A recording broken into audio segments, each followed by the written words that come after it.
Hello there. My name is Moy and my co-host Corey. We are The Real Guys, and this is The Real Show with 2 E's.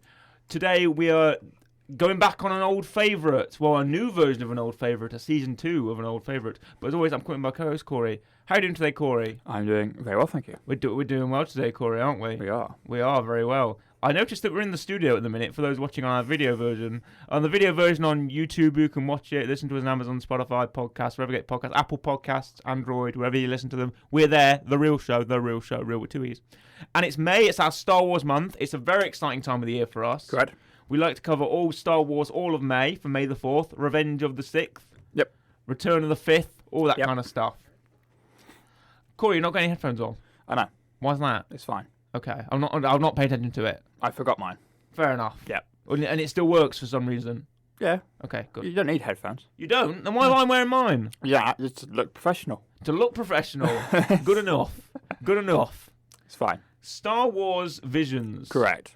We watched the first season of Star Wars Visions. By the way, we can put this up now. Spoilers for the second season of Star Wars Visions. Yes. Spoilers for all 9 separate episodes. Yep, all 9 episodes of Star Wars Visions.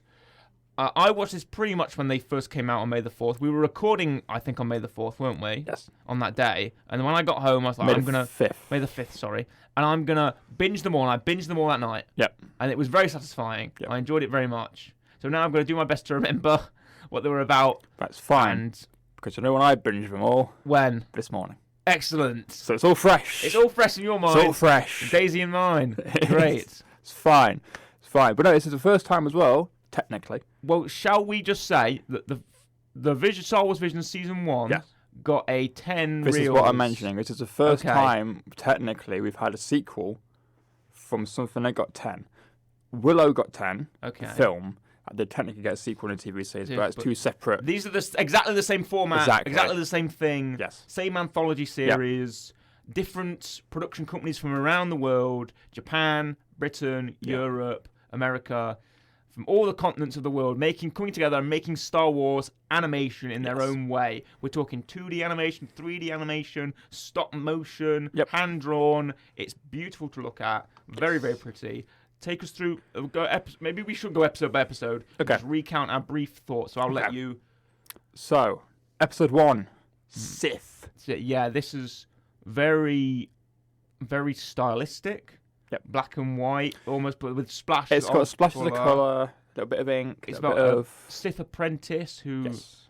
I remember looking at the Wikipedia article for this, and it was set during some time of the time of the Republic, but I think it may be post Rise of Skywalker, perhaps, because it's got some kind of future stuff in there. There's like kind of like a Sith trooper character. Yeah. In there, one of the androids I can remember the protagonist fighting, and that kind of it is very that BB-8 almost droid that rolls around. It's reminiscent of what are they called? What's some like little Sith spider droids that got like 3 legs, like a half circle with like little legs? Oh, the homing spider droid. Probably. Oh no, sorry, the dwarf spider droid is what you mean. I think you mean the DS1 dwarf spider droid. Okay, thanks for giving me the whole.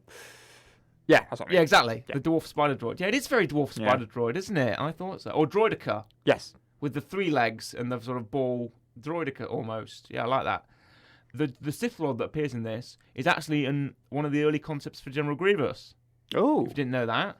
It did look quite cool. Yeah, with the sort of mask and the tubes that come down the back. It's sort of... It did look quite cool. Again, Star Wars Vision's doing the thing where let's have a cool Sith guy who is completely useless and, exactly. They do that a lot. Yeah. Happened last time. There was a what are they called? There was a member of the Member of the what? Andor. No. What's that? Andor. Yeah. Oh, the ISB. No, sorry, not Andor. Sorry, Kenobi. The Inquisitors. Yes, there was an Inquisitor. There was an Inquisitor. Yeah. Actually, there was an Inquisitor this year. There as is well. as well. Not quite as really cool. Not quite as cool. Kind of cool. He's got a cool mustache. Yeah. And a cool lightsaber, and he gets killed, and he gets killed as well. It's also green. So yeah, they create cool Sith characters and then kill them off. Kill him off completely useless. He's not even got a name. No, he's got a cool lightsaber. This guy kind of had this Sith Lord in Episode 1 kind of had a Kylo Ren lightsaber almost. Yes. With how it was kind of jaggedy and like there's constant energy in there. The Sith apprentice who's come away from the Sith Order, from the Sith Order, is now kind of like a grey Jedi type thing. Yeah, she's just someone who's got a yellow lightsaber. She has got a yellow lightsaber. Which is very much for the grey Jedi. Yes. Or the neutral kind of Force user. Got like a Jedi katana. It's called a Shoto blade. It has a name. Nice. It's called a Shoto blade, and it's a shorter version of a lightsaber for like close quarters dueling. Yes. Which is what she does in this. And she's Close made it herself. Made it herself, exactly. And she combines the two blades to have a double blade at the end, and that's the picture that the mural she's been trying to paint with this painting. Beautiful episode. Are we going to rate them individually or all together? We can try. Individually? It depends. I haven't written anything for them. Okay, I have a rating overall. I've got one overall. Right. So we go stick with the overall, wait to the end? Okay, stick with the overall, right. But I didn't mind this as a first episode. Right, okay. I thought it was fine. It wasn't... I didn't necessarily think it was great, but I thought, you know what? It's fine. It set the tone for me of this is an artistic look at Star Wars. This is a thematic, very visually appealing medium. It looked fantastic. It sets the tone for Visions, I think. Yeah. Kind of outside the box as well, which is what Visions likes to do. Yeah. That's the meaning. Right, episode 2. Screecher's Reach. I remember this one very well. Getting a bit better. This got better. This is Screecher's Reach. This is a story of children at a workhouse who break away from the sort of industrialised workhouse and go out to Screecher's Reach, which is a place on their planet. Yeah, it was like a little ghost story of this like woman ghost. There's a ghost and she's haunting this cave or whatever, and is she real, is she not, and they got to find out. They arrived there, and there's a nice little group of characters there. Very almost, we're going to kind of cover Soul Celebration maybe a bit in the next episode, but there's something coming out called Skeleton Crew, if you've heard of it. I've heard of it, yes. It's supposed to be kind of like Stranger Things in Star Wars, like a group of kids come across something, sci-fi-ish, and this is kind of like that as well. They like break away from the workhouse and they go on a grand adventure. And those speeder bike shots, man, I remember really those when they're like skimming over the water and you see the up the back and you can see the big sort of moving moons or planets behind them as they're on like a completely clear night sky. It's amazing, really fantastic visuals here. Again, does it list what studios were? Yes. So the first one was animated by, I assume it's also a studio, I think it is. El Guri. It's Guiri. That's definitely been pronounced wrong. This one was Cartoon Saloon. Okay. There you go. Cartoon What did you think Saloon. of this episode? I thought it was better. I liked the concept a bit more of the like weird ghost story. Yeah. So like E.T., kind of like E.T. or like Stranger Things, And you have the kids on bikes. You have Dahl, who obviously is there for a reason. Yeah. And doesn't want other people to be a part of it, and obviously you find out the ghost is real. It's an actual person. It's not a ghost. It's an actual person. It's kind of like a Night Sister, I thought. It's kind of got they've got like a red lightsaber. She can't really use it. No. Or is either too old to use it because she's not great. Thought. Yeah, kind of like a Night Sister type thing. This sort of very witchy, haggard woman in the cave who sort of screams and. I think it's almost like a force screech. You know what Palpatine used in episode 3 when he went and sputtons into the spin. Kind of like that ability. Dahl has the Force. Yeah. Kills the witch. She's been saying this thing to herself. Kind of like, gives me strength. Yeah. Whatever. It's almost like I'm one with the Force. The Force is with me, kind of from Rogue One. Yes. Except at the end it's revealed that actually it's the Sith, pretty much. Yeah. It glows red. This woman appears. She's been using this kind of... I attribute it almost to like a Sith Wayfinder from Rise of Skywalker that draws something to you. They get out the cave. Yep. He's managed to defeat this witch and take her lightsaber. Correct. And this ship, which looks great, flipping amazing. This awesome looking craft flies. It's kind of like I knew as soon as I said we're both gonna love that ship design because it's kind of like 4 wings almost. It looks like something out of Destiny. Yeah. It looks great. It kind of flies down really elegantly. The ramp comes down like it's E.T. again, or Encounters of the Third Kind, and this figure comes out who's credited as the kind of the Sith Mother. Yes. Who's kind of like this sort of Sith Lord or Darth something. Yeah. Who brings Dahl to her side because she's completed her task of... I thought that maybe if the rule of 2 is upstanding, maybe the Ghost of Screecher's Reach was her master? Possibly. Which she wanted to kill, so we had the apprentice kill her master, and therefore she becomes the apprentice and she becomes the master. It's rule of 2 Sith rules. I mean, there must be some connection if they know where she is. Yeah, exactly. Yeah. That's what I was thinking as well. This is a much improved episode to the first. It's kind of plot-wise, I suppose. Yeah. Also, I didn't mention in the first episode that the protagonist uses a General Grievous wheel bike. Did you notice that? True, that is true. That just popped into my head. I suddenly thought of General Grievous on the wheel bike. I thought, wait, she's got a wheel bike in the first episode. Yep. Because I thought about the speeder bikes in this episode and how good of a visual that is. Next episode, Corey. This is In the Stars. This is by Punk Robot. Okay. This is the kind of story of these two, almost like native, I guess is the best way to describe them. People have a story of their mum. Here comes the Empire. We're going to claim the land. We're going to build all this stuff, and only 2 of them are left. Build up this big foundry, this water kind of. It's kind of like a water tank facility, I guess. Some kind of thing with water, yeah. Yeah, water power, you know. Yeah. Power generator, that kind of stuff. Sort of and the Empire, and in typical Empire fashion, just tie bomber the snot out of the place. Yep. Worked in the Mandalorian, works here. That flashback is really harrowing when you think about it, because the young sibling who's been trying to face down these TIE fighters, I think these are models, aren't they, or something like. I don't know how the animation was done, but those TIE fighters and those ATSTs looked like they were real. They were models in some way. This looked like. I love that Searchlight TIE fighter design. This looked like I was watching it. This looks like kind of stop motiony. Yeah, almost. Because the characters were moving a bit more jaggedly than everything else. Yeah. This and the Aardman one, I think. Yes. But that TIE fighter design, where it's like they've got the TIE fighter wings in the ball, and it's got like a searchlight at the top or the bottom. Yeah. And you kind of see the kind of extended kind of antennae, let's call it. That looked really cool. I really loved the design of that TIE fighter. But the younger sibling tells the story of their mother, who was a Force adept or had some connection to the Force. Everyone's got a connection to the Force in this in some way. Apart from maybe the Aardman episode, strangely. True.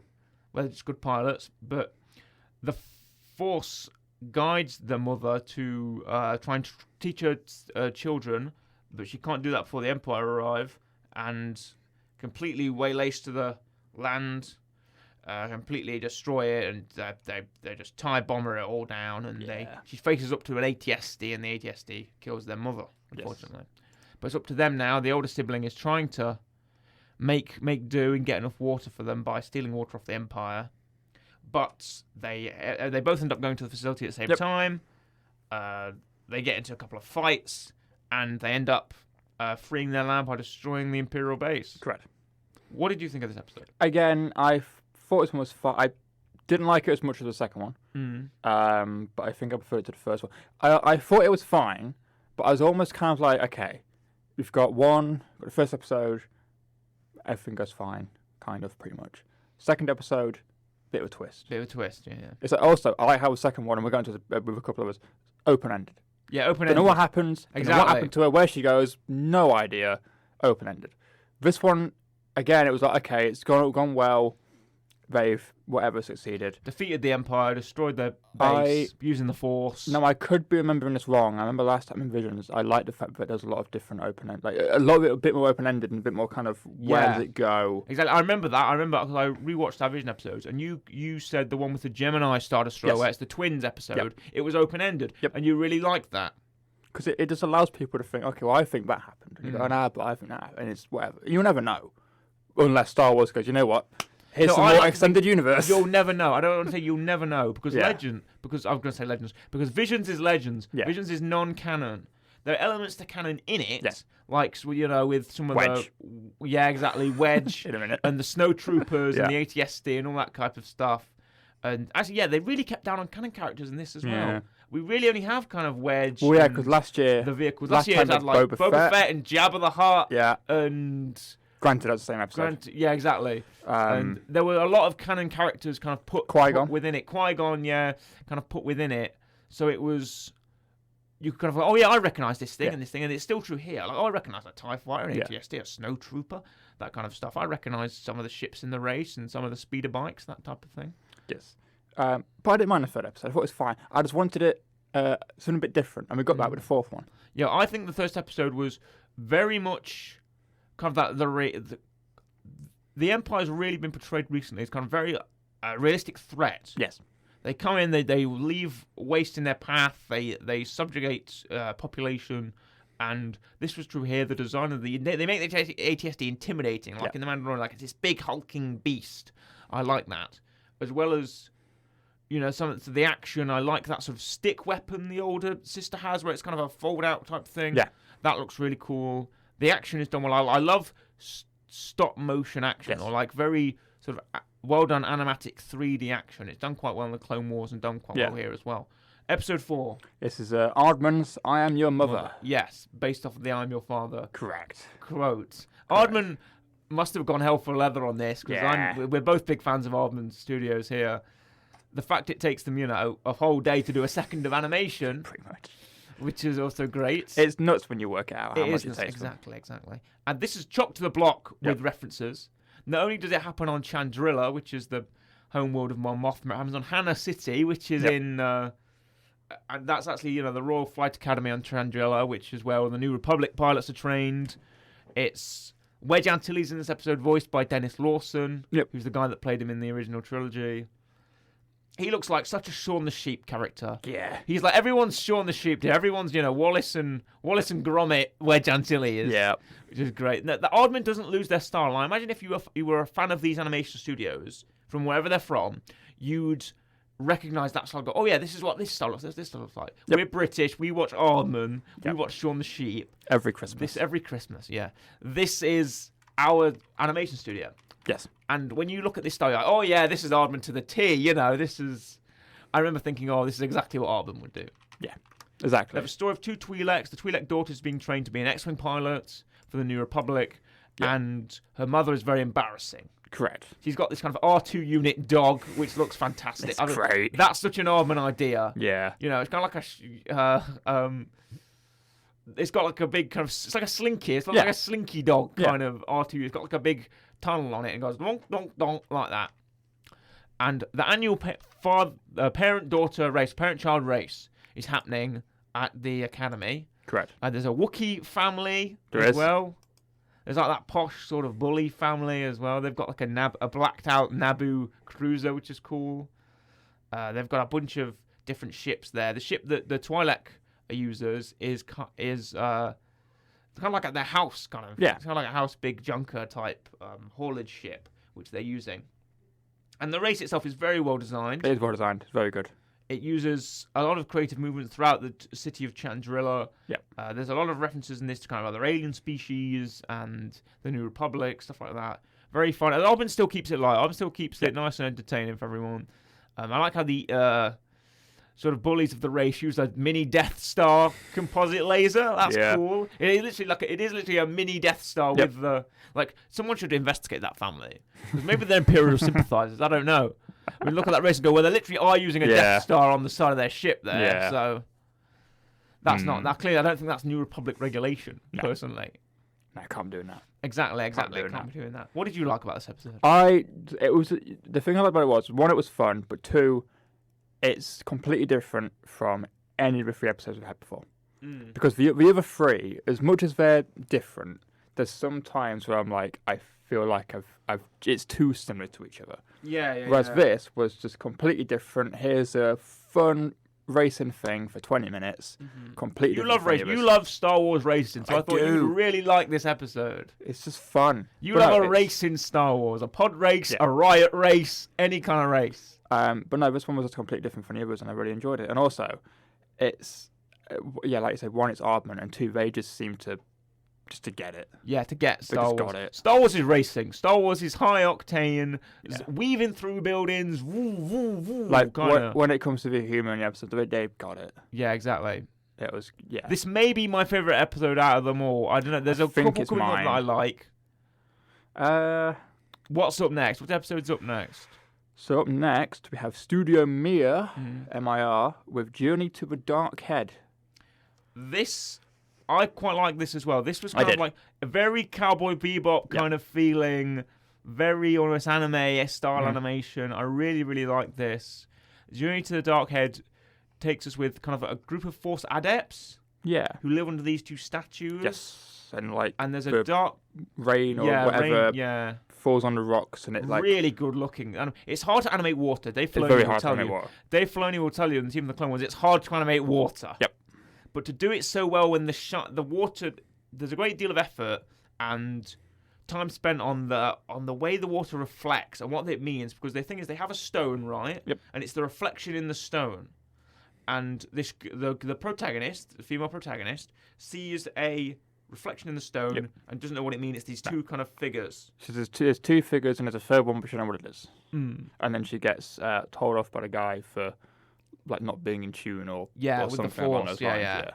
And then we cut to years later, and she's with the Jedi Council, some Jedi Council. Yes. Which is good to mean that the Jedi Council doesn't exclusively exist on Coruscant. Yeah. That's just the High Jedi Council, the Grand Jedi Council, where the greatest 12 Jedis in the galaxy, But there are other Jedi Councils that exist. Yep.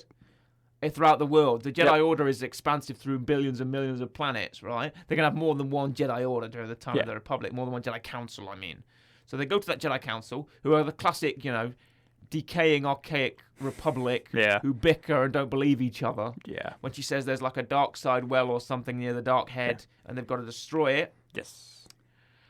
So they team her up with another Jedi who's having trouble with his force balance as well. Yes, he's scared. Yes. Because of an old friend or something turned Sith, essentially. And then he's like, oh, at some point he knows he's gonna meet him again, but he doesn't know when. Yeah. He doesn't know. He doesn't want to. They team them up together, and I really like their chemistry. They've got a real... Yep. That feels Star Wars, where they're kind of bickering at each other. Yeah. And they're kind of throwing jabs back and forth, and there's a bit of, not hostility, but like it's banter. There's a bit of banter between characters, which is classic Star Wars, A New Hope type thing, where Han and Luke are kind of bickering over the Falcon or talking about how to fly the Falcon. That's cool. I like this as well. They take a very good-looking ship, another good-looking ship. Very good. Visions of their ship design good. It feels Star Wars. Yeah, but it's a new type of... Yeah, but that's the great thing with Legends. You can just do what you want. Exactly. It's not canon. Make what you want. It's not canon, exactly. All good. Just do whatever. Great ship designs. Part of me, I wish that they could be canon. From Visions could be brought into canon in some way. They fly out to this planet where the Dark Head is. Yep. And in here they encounter this... Again, very cool looking Sith design. This guy's like Scorpion. He's got the whatever. It's got a name. Yes. The long chain with the long chain thing. Dagger on the end. Big long black Scorpion. hair. Yeah, really cool looking. He's got weird, I don't know, even like grey, almost kind of face, like toes or marks or something on his face. I like that design very much. And this Jedi's having trouble fighting him, and they're in a great duel. And the first episode, Sith, really had a cool-looking lightsaber duel with the ways the colours streak across the white, and you can kind of see as with each lightsaber swing. This as well does it with the clashing, where you feel the clash of the sabers, and it's like every time it's like a punch in the gut, Yeah. This one is very much your more kind of... Yeah, it's dark. This one, it's quite dark. It's gritty.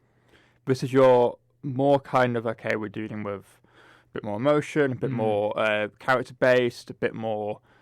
and also stylistically, this is your traditional kind of, Japanese... I think it's Korean. I think it's Korean. Yeah. Asian kind of... Yeah. I believe Studio Me is... Yeah, South Korean. This is your anime kind of episode. Yeah, exactly. A bit more, that kind of thing. And it was really good. I really enjoyed it. I'm a big fan of it. I started, Cowboy Bebop and sort of that sort of, ship faring kind of action type thing, but not...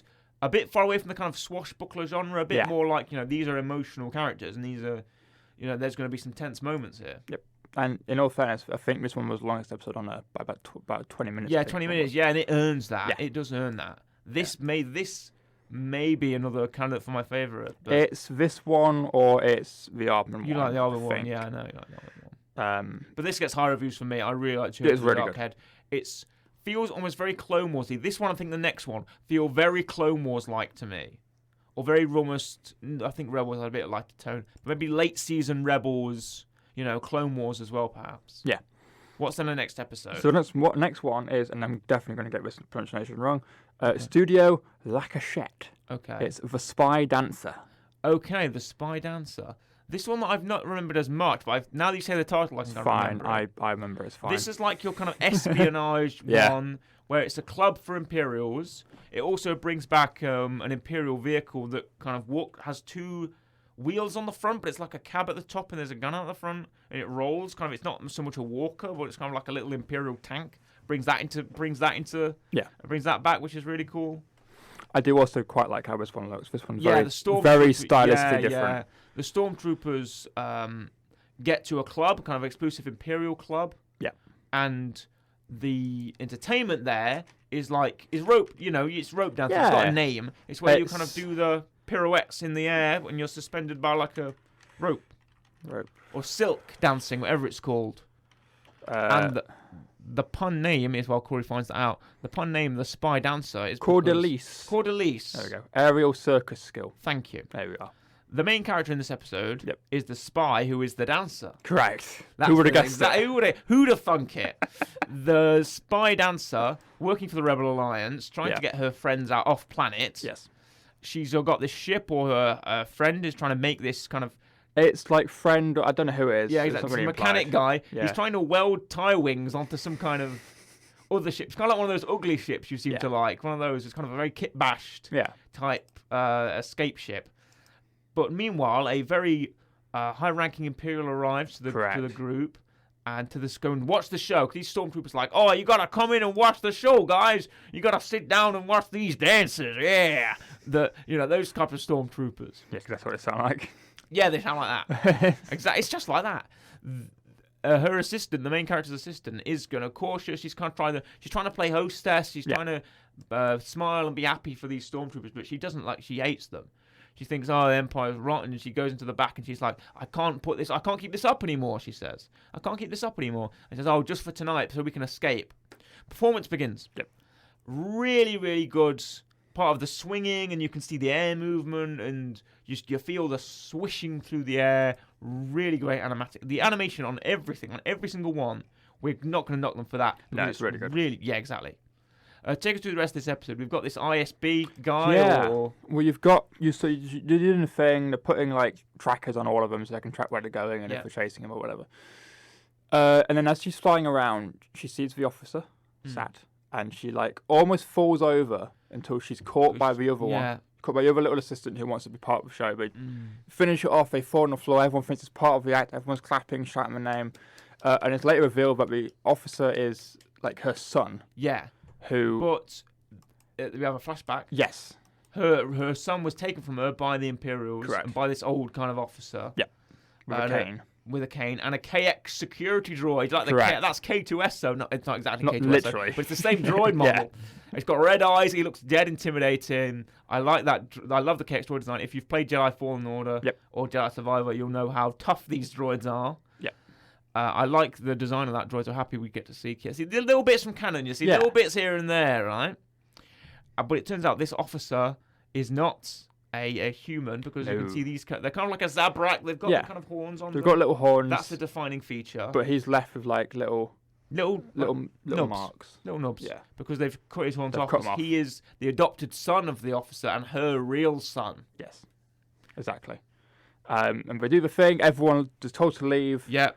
She's trying to fight him. Here comes the man. She tries to fight him. Yeah, the man comes back up. Yeah, he comes back up. And eventually they have a confrontation. She admits the fact that he's his son. She gives him I have a bad feeling about this. That kind of Toad-type alien who is the master of ceremonies says, I've got a bad feeling about this. I love that little frog man. Yeah, the little frog man. It's like Gurgle or whatever his name is from Jedi Survivor. I love the fact that as the fight breaks out, he just keeps playing music. Turgle. Yeah, exactly. It's just like, well, I love can't that do guy. anything else. Yeah. But no, she gives him a little like green thing. It's got a tracking device on it, and they can, again, open-ended. Does she end up fighting him again? Does she track him down? The house is destroyed at the end by AT-ATs. Yeah. Which is I like that visual of all the blaster fire just because it's glass. Yeah. Whenever you see that sort of bullet through glass, you can where it goes and it's breaking, it's shattering, and you see the glass. You see the blaster fire streak through the glass, and it breaks, but the blast keeps going. That's great. Yeah. Where all the AT-ATs are firing into the opera house, and you see all the glass kind of just kind of shatter all at the same time. Yeah. And rain down. This was a really good episode as well. Yeah, really stylistic, really great themes. I was a big fan of this episode as well. The visions are coming in. They're swinging with hit after hit. Corey, the spy dancer was a very unique sort of almost kind of espionage episode. Bit of intrigue, bit of character depth. What's up next? So up next is 88 Pictures, and this is the one we went about before. This is The Bandits of Golak. Yeah, this is like a Clone Wars episode. Yes. This is very much a Clone Wars Rebels episode. Yep. It's got the same animation style. I imagine this is... what country is this animation studio? I want to say it's somewhere like India. India, yeah. Because it had that kind of... It might be, yeah, that kind of Indian... That kind of feeling. Like all the outfits on the kind train, of... yeah, the outfits. And yeah. That's really good. The reason I say Clone Wars is there's a lot of Clone Wars aliens in this. India. There's like hammerhead aliens in this. There's aliens who are called like their names are pun on beluga whale. They're kind of like a whale alien. Yeah. They've got like a kind of not whale face, but like a sort of squid face. But they're not a quarren. I quite like the look of them. And you see a couple of them on the train. You see a couple of Rhodians on the train. Yeah. A couple of the aliens from Pisana are there as well, from Rise of Skywalker. Really great depth with throwing all these character models in there to make it feel like a belugan. Thank you. Thank you there, Corey. I knew the name was, and they do look like that, don't they? They look like a squid face, kind of squid whale face. Yeah. Thank you. Shout out to you, belugans. Any belugans watching or listening? Yes. The belugans who listen. They do listen a lot. But the whales are very good hearers, you know. They've got good ears. Of course they do. They can echolocation. Do whales use that? No. No, whales. I don't know, you can hear a whale call from like 200 miles, can't you? But I don't know if that's them just making noises or I'm trying to figure out where they're going. Well, maybe. Yeah, exactly. Whales. They're on the train, and it's a brother and sister. Yes. The sister, like, surprise, surprise, has the Force. Yeah, got Force powers. Everyone's got the Force powers. And she wants to play the flute. She does. She kind of forces. He gets up to go and get some food or whatever. Yep. And they're on this big kind of train. It's not like it's not a train on tracks though. It's a Star Wars train. Yes. How do you make a Star Wars train? It hovers. It floats. Hover train. Yeah. Oh, that's like Star Wars. Everything that is. Yeah. How do you make it Star Wars? Hovers. Whoa. Yeah. Exactly.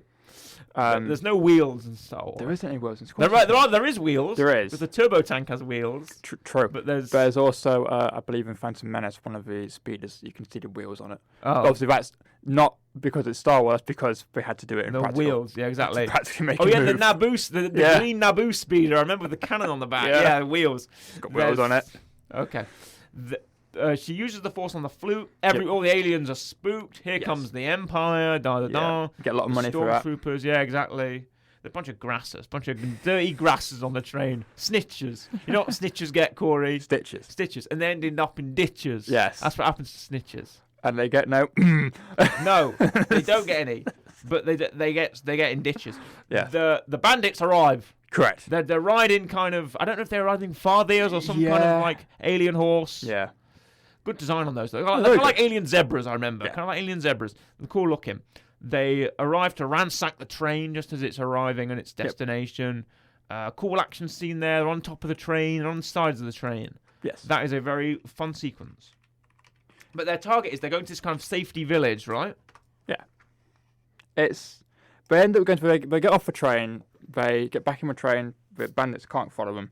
They get off at this village and they're like, right, okay, we're gonna go get some food. And this woman is like, okay, you can eat, and it's fine. This old woman is kind of like the matriarch of the village. Yeah. She's like, welcome to the village. You can have whatever you want. Yes. You can get some food and whatever. There's another hammerhead alien that's there, an Ithorian. He looks cool. And one alien's like, oh, I can give you safe passage off the planet, whatnot.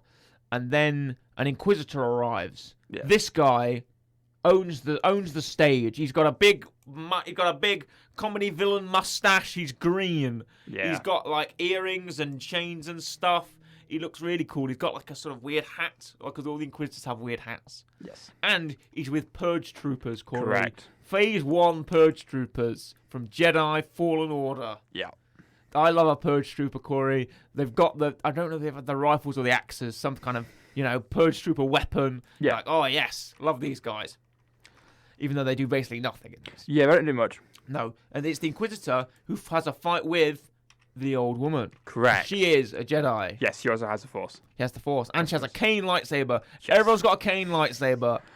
It's the natural progression of when they get older. I need a cane. It's like Terra Sanube. Yeah, he's got D's as well. Terra Sanube from the Clone Wars. Yeah. He's an old man with a cane, but he's in a fight. Boom. Blue lightsaber. This old woman, she's got a cane in a fight. Boom. Blue lightsaber. And she throws down with the Inquisitor another really great, impactful lightsaber duel. Yep. Take us through this episode, Corey. What are your thoughts? Again, I like this one because this one you can tell, similar to the Darkhead episode, you can tell that this. I like the fact that India or in the Darkhead, South Korea, they've taken almost their kind of culture and okay, right, we'll mix it. Yeah, we'll make some Star Wars out of it. Yeah. And it's quite good, and obviously you can tell that the actors, I believe, are probably Indian. They have that kind of accent. They speak that kind of way and they have that kind of tone. And it's quite nice to see. Again, it was a bit more fun. It's a bit the representation of Star Wars in culture, which I really like. Because also, and the thing that's great about Visions is good in expanding the universe, even if it's not canon, because there's so many different short stories and certain different planets and certain different places. So much you can tell. Star Wars is expansive to the and T. it makes sense for places to, not just be British or whatever. Or, Hoth or Tatooine. Yeah, exactly. And it's quite good. But again, it's a fun episode. It's a bit different because yes for Sith, yes for Jedi, but it's not the same as the others. The daughter doesn't, uncover this like confidence in herself or whatever. She just goes away. And again, it's kind of open ended. What happens to her? Yeah, exactly. What happens to Chirrut? We don't know. She has to go with the old woman who's kind of trying to take force sensitive people. Yeah. And she says, "You'll be safe. You'll become a Jedi." Da da da. She goes down to her, and we don't know what happens because she can't take her brother with her. Nope. And that is the open ending. Yep. Next episode, Corey. Next one. Now these last two, I'm not gonna lie, a little bit hazy. Okay. But this is by Diart. This is also going to be, I'm going to pronounce wrong. Diart Chatio and Lucasfilm. Okay. And this is The Pit. The Pit. The Pit. Right. What did you think of The Pit? I didn't mind The Pit. I like how we just keep calling it The Pit. The Pit. The Pit. I like The Pit. Do you like The Pit? I like The Pit. You like The Pit? I like The Pit. I was born in it. I was born in The Pit. I didn't go see the latest House Million Man. He climbs out in a similar way. He climbs out in a similar way. Molded man. Exactly. All right, that's all I'm going to go with that. Who would be Star Wars as Vader? Who would be Star Wars as Vader? Yeah, probably Vader. Probably Vader. The Pit is a story of workers being brought down by the Imperials. They worked to mine the I don't know whether it's kyber. It's not kyber crystals.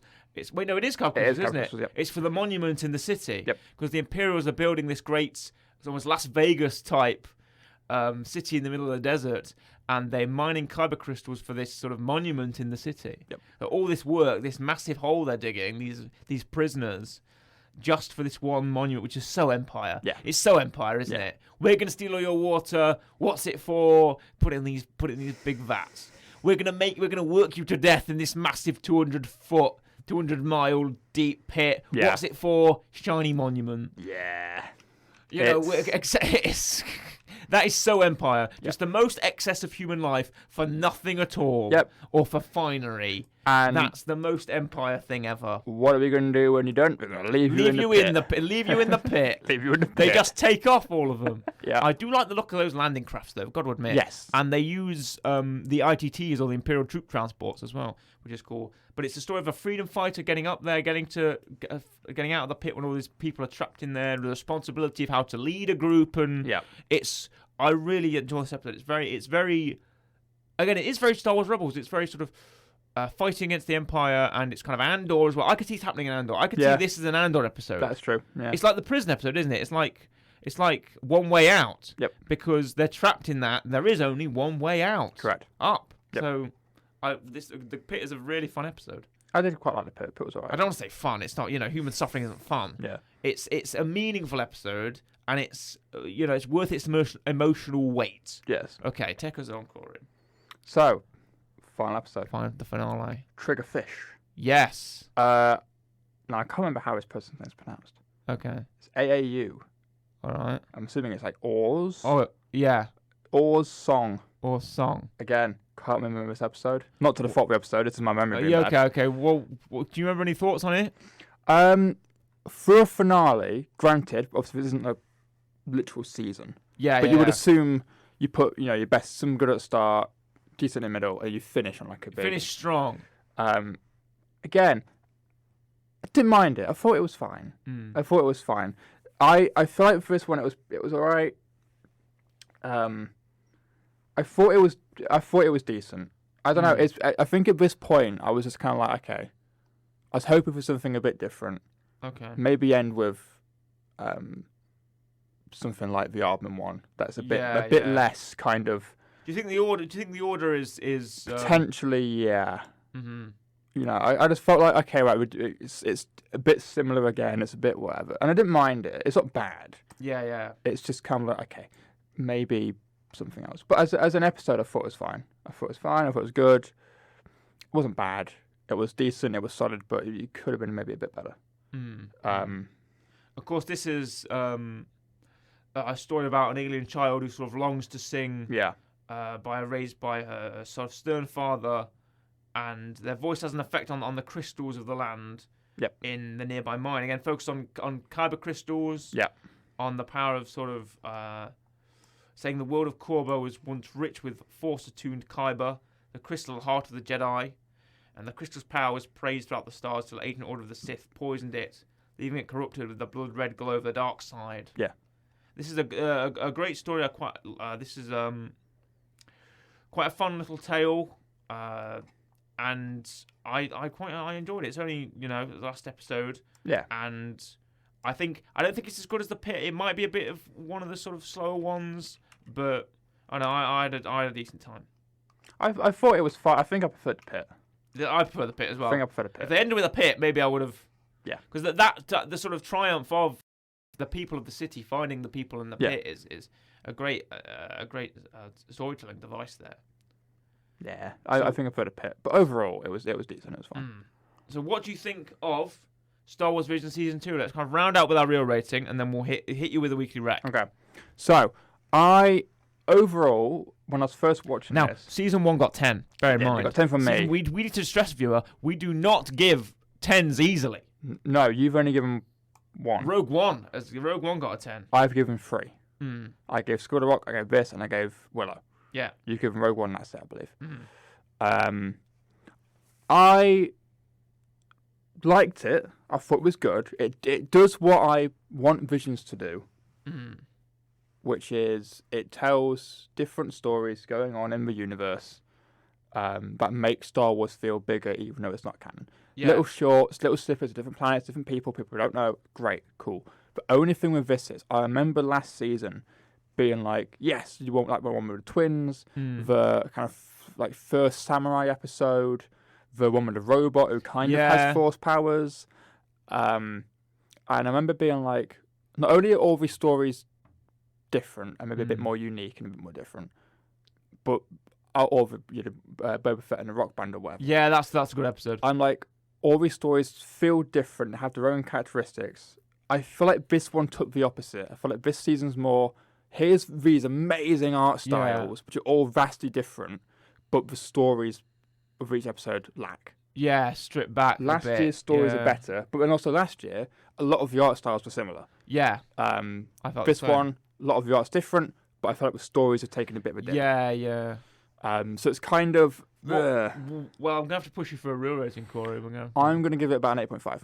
Right. I was going to initially go into it with a 9, and I think I will stick to that. Yeah. I'll give it a 9. It's still good, but if I was to go back... Good.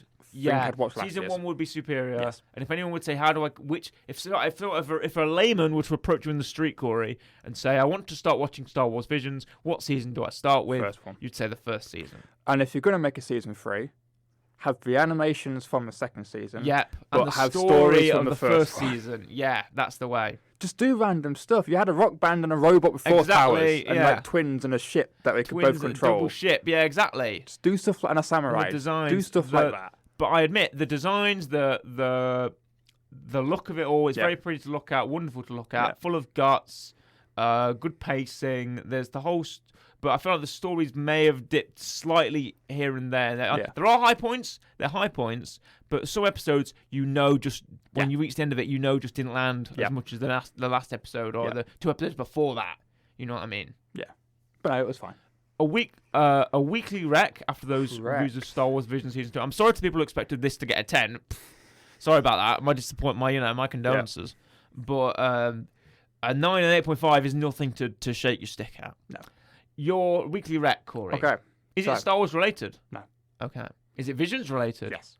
Is it from perhaps an animation studio who have made a Visions episode? Correct. Is it from Aardman? Yes. Carry on. Okay, so obviously I'm picking the obvious one here. Yeah. I'm picking the obvious one, but I thought I don't know what to do. I'm going to pick an Aardman thing, and I was thinking, okay, but what do I pick from Aardman? I've seen all of them. I've seen Curse of Were Rabbit. I've seen all the shorts. Wallace and Gromit. Exactly. So not Wallace and Gromit shorts. I'm like, oh, what do I pick? And then in the cast of Wikipedia for the Aardman episode, you've got Okay. people you expect, right? So who plays Wedge, who Dennis plays Lawson. Junior Van Riepel, it Yeah. says whatever. And right at the end, it says, the robot cooker from Wallace and Gromit's short, A Grand Day Out, appears as a background character. Oh, really? So I'm going to recommend A Grand Day Out, Great. which is the one Excellent. like they go to the moon to get some cheese. Does that mean Wallace and Gromit is canon in the Star Wars in Legends? yeah. In that Legends universe. That robot that I guess at some point goes to the moon Yeah. is, at one point on Star Wars, either is on the moon and gets kidnapped and ends up somewhere else, Yeah, or yeah. is in the Star Wars universe and ends up on the moon somewhere. Exactly. But I'm recommending A Grand Day Out. It's great. It's where to go to the moon to get cheese. What will you rate the Grand Day Out? Yeah, of course, I remember it. 9 out of 10, man. At We least. forgot the what's it like? We forgot the crackers, Gromit. Yeah. What was the line? Something like that. Wensleydale. Yes, yes. Yeah. Exactly. The cheese, Yes, Gromit. cheese. The cheese, Got to spread your Gromit. mouth when you say cheese. Yeah, exactly. You can't do an impression of Wallace and No, not you go can't. cheese Yeah, with your exactly. full. Funny how you say cheese in a cheesy way. Yeah. There you go. I always like the part of it where they land on the moon and they realize the moon isn't made of cheese. No. Not made of Yeah, cheese. cheese. Not made of cheese. Not made cheese at all. Exactly. It's also great because every kid since when that came out gets told the moon's made of cheese. Exactly. And go up there, get the cheese, Gromit, Yeah. and then it's amazing. But I love the wrong trousers. This is great. I love all the Curse the Were Rabbit. Every Wallace and Gromit special is Matter just of Loaf and Death. Matter of Loaf and Death. Nice and fun. Incredible. Absolutely incredible. It is really good. Your rating of Grand Day Out, 9 out of 10, 9 out of 10. and our Visions are 8.5 and 9 out of 10. Correct. So we hope you enjoyed this episode, our review of Star Wars Visions Season 2. We definitely did, and we're coming at you with more Star Wars content later in the month. So we hope you had a nice time watching us. It's a goodbye from me, goodbye, and a goodbye from Corey. Goodbye.